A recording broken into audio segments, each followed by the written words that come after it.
क्या आप भी डायरेक्ट सेलिंग बिजनेस करते हैं और आपने भी अभी अभी इसे शुरू किया है?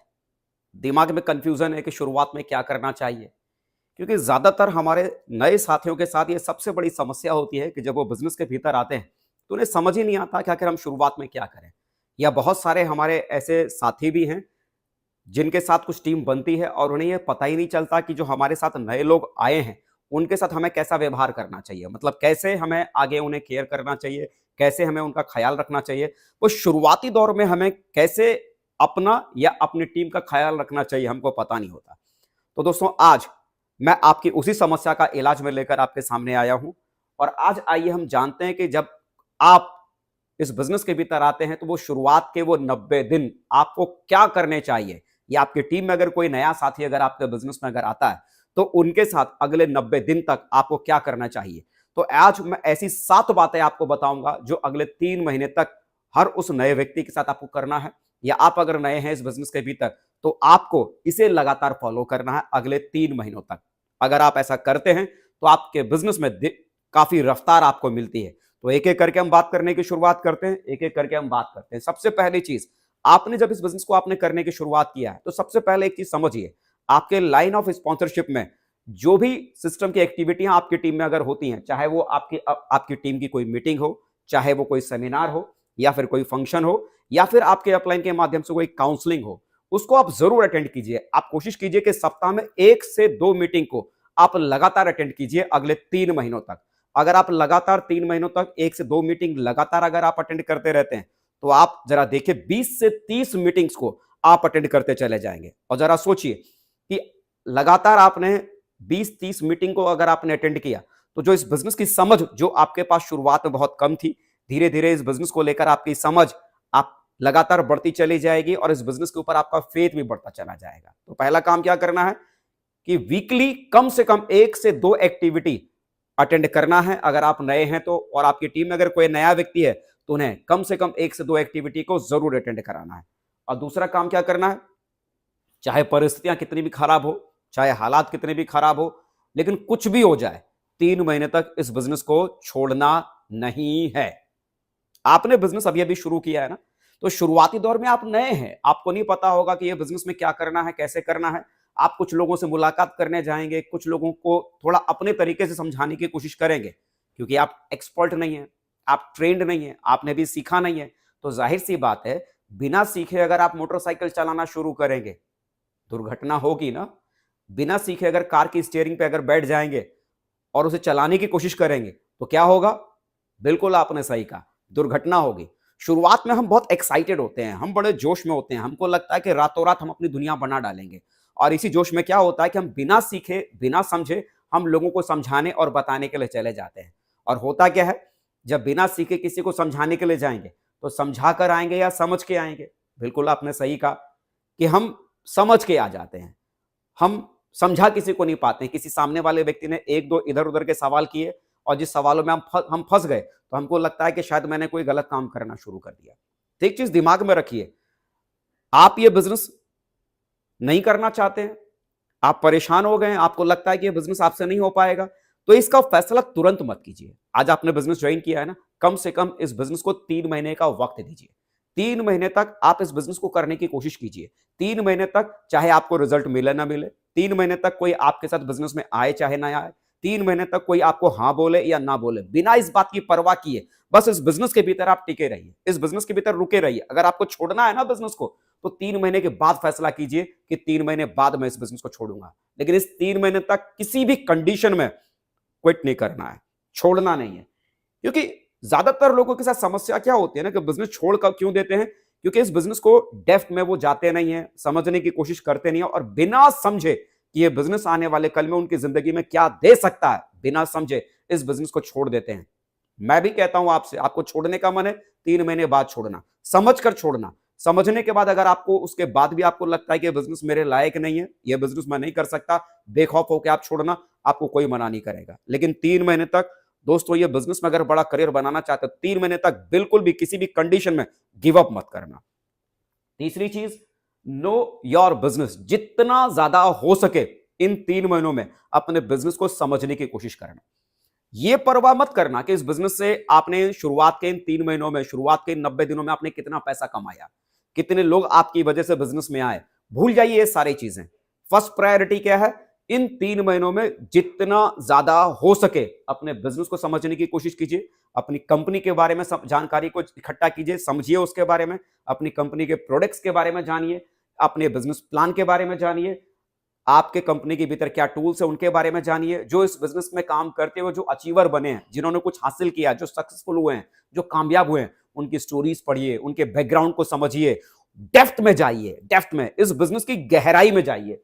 क्योंकि जितना ज्यादा इस बिजनेस की गहराई में जाएंगे, जितना आपके पास में नॉलेज आएगा, उतना ही इस बिजनेस की गहराई में आप जाते चले जाएंगे। और विश्वास कीजिए, विश्वास जो बनता है ना, विश्वास जो बनता है वो ज्ञान की वजह से बनता है। जितना ज्यादा इस बिजनेस की समझ आपकी पैदा होती चली जाएगी, उतना ही आपका भरोसा, आपका विश्वास, आपका फेथ इस बिजनेस के ऊपर लगातार बढ़ता चला जाएगा। तो शुरुआत में पैसा कमाने पे फोकस मत कीजिए। शुरुआत के वो 3 महीने भरोसा कमाने पे फोकस कीजिए। डायरेक्ट सेलिंग बिजनेस के ऊपर बिलीव कमाने की कोशिश कीजिए, बिलीव के ऊपर सोचना शुरू कीजिए। चौथी चीज, कम से कम 90 लोगों की लिस्ट बनाइए। कम से कम 90 लोगों की लिस्ट बनाइए और प्रयास कीजिए कि अगले 90 दिनों में कम से कम 90 लोगों को प्लान जरूर देना है। 90 लोगों को प्लान जरूर देना है। और 90 लोगों को प्लान कैसे देना है? शुरुआत के वो 10 जो प्लान है, शुरुआत के 10 प्लान, अगर आप नए हैं, आपको ढंग से समझाना नहीं आता, शुरुआत के 10 प्लान आप अपने अपलाइन के साथ जाइए, अपने किसी सीनियर के साथ जाइए। और जब वो आपके सीनियर किसी व्यक्ति को प्लान समझाते हैं तो उन्हें गौर से सुनिए। हो सके तो अपने साथ कोई डायरी लेके जाइए, नोट्स बनाइए, वो क्या बोल रहे हैं, कैसे बोल रहे हैं। कहीं नोट करने की बात आती है तो नोट भी करते चले जाइए, ध्यान से सुनिए और नोट भी करते चले जाइए, नोट्स लेते चले जाइए। और 10 प्लान को एकदम सिंसियरली तरीके से सुनने के बाद 11वें प्लान में अपने अपलाइन के साथ ही जाइए।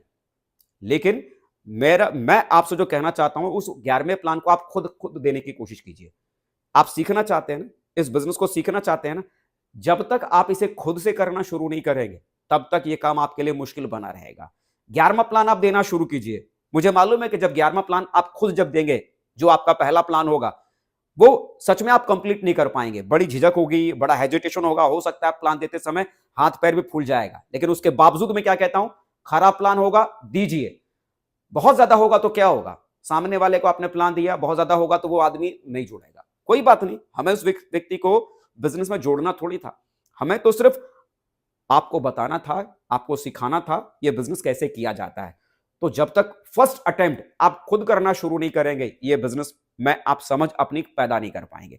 तो सीखने की कोशिश कीजिए। 11वां प्लान आप खुद दीजिए। जरा सोचिए, 11 से लेके 80 90 प्लान 90 प्लान होने तक आपने 80 प्लान खुद दिए। तो आप मुझे बताओ, 80 लोगों को प्लान समझाते समझाते, प्लान देने में परफेक्शन, आपका कॉन्फिडेंस का लेवल, कॉन्फिडेंस बिल्डअप होना शुरू हो जाएगा या नहीं हो जाएगा? तो प्रयास करें कि 90 दिनों में 90 प्लान करने हैं। शुरुआत के 10 प्लान अपने अपलाइन के साथ कीजिए, अगले 80 प्लान अपलाइन आपके साथ में होंगे, लेकिन प्रयास क्या करें कि अपलाइन की मौजूदगी में वो 80 प्लान आप खुद करें, ताकि अपलाइन जब आपके साथ में होंगे, जहां आप गलतियां करेंगे, जहां आप कमियां करेंगे, वो प्लान खत्म होने के बाद में वो आपके अपलाइन करेक्शन करते चले जाएंगे। और डे बाय डे जब आप प्लान देते चले जाएंगे, आपका परफेक्शन लगातार improve improve improve improve improve होता चला जाएगा। और जितना ज्यादा खुद से आप प्लान देते चले जाएंगे, आपको यह बिजनेस उतना ही आसान लगता चला जाएगा। आपको ऐसा फील होने लगेगा, प्लान समझाना ये तो बहुत आसान काम है, मैं भी समझा सकता हूं।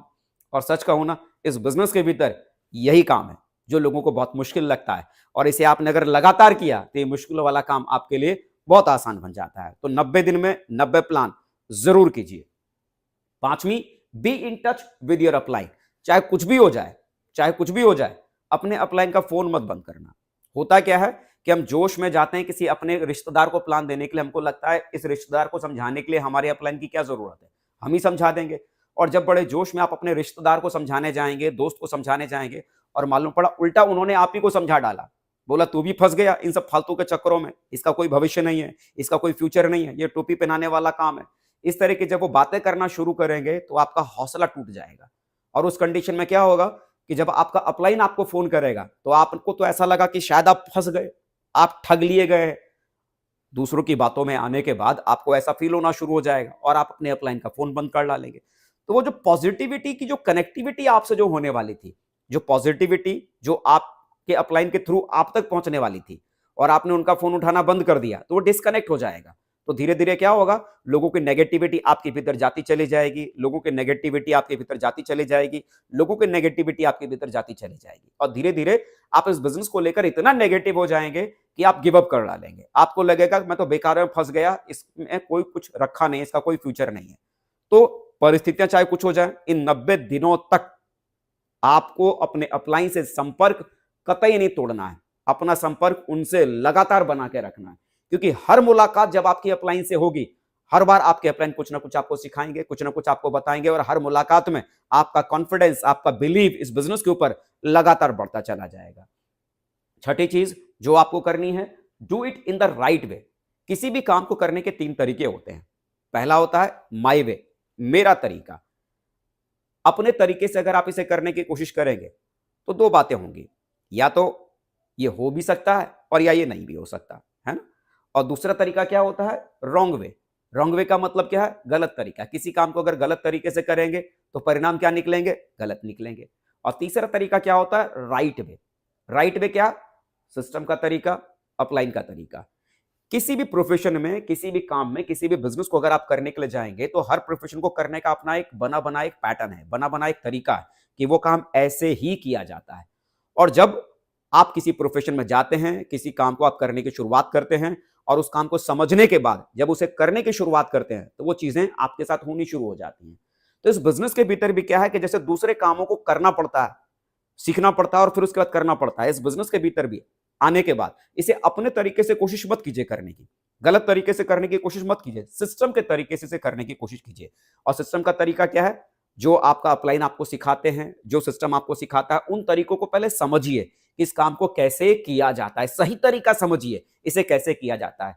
क्योंकि सही तरीका एक बार अगर आपने समझ लिया और सही तरीकों के साथ आपने इसे अगर करना शुरू कर दिया तो बिलीव कीजिए बहुत मजा आएगा इस काम को आपको करने में। और सातवीं चीज जो आपको करनी है, डू सम अचीवमेंट। इन 90 दिनों में कुछ ना कुछ इनकम आप यहां से जरूर कमाइए। देखिए, किसी व्यक्ति ने इस बिजनेस से 1 करोड़ कमाया, किसी ने 2 करोड़ कमाया, किसी ने 5, 6, 10 करोड़ कमाया, इससे आपकी जिंदगी में या आपके माइंडसेट पर कोई खास फर्क नहीं पड़ेगा। लेकिन जिस दिन इस बिजनेस की वजह से आपकी मेहनत का अगर 1000 रुपए का वो पहला चेक भी अगर कमाते हैं ना, तो वो 1000 का चेक आपको इतना बड़ा कॉन्फिडेंस दे सकता है कि अगर मेरे नाम का 1000 का चेक आ सकता है तो आने वाले कल में मेरे नाम का 1 करोड़ का चेक आ सकता है। ये बिलीव, ये माइंडसेट, वो 1000 का आपके नाम का आपका चेक ये आपके लिए दे सकता है। तो चाहे कुछ भी कीजिए, लेकिन कम से कम कुछ ना कुछ इनकम आप यहां से जरूर लीजिए। और वो इनकम को हासिल करने का तरीका क्या है, जो मैंने 6 स्टेप मैंने आपको बताए, अगर वो 6 स्टेप लगातार आप उसे दोहराएंगे, उसे आप अडॉप्ट करेंगे, उसे आप रिपीट करेंगे, लगातार करते चले जाएंगे उन 90 दिनों तक, तो विश्वास कीजिए उन 6 स्टेप को लगातार रिपीट करने की वजह से कुछ ना कुछ आपके पास वो इनकम जरूर आएगी और आपका फेथ, आपका बिलीव लगातार बढ़ता चला जाएगा। दोस्तों, ये वो ऐसे 7 सिंपल स्टेप थे जो मैंने आपको बताया कि कोई व्यक्ति इस बिजनेस में अगर नया बिजनेस में आता है तो शुरुआती दौर में उस व्यक्ति को क्या करने की जरूरत है, या आपकी टीम में कोई नया व्यक्ति आया तो शुरुआती दौर में उस व्यक्ति के साथ आपको क्या करने की जरूरत है।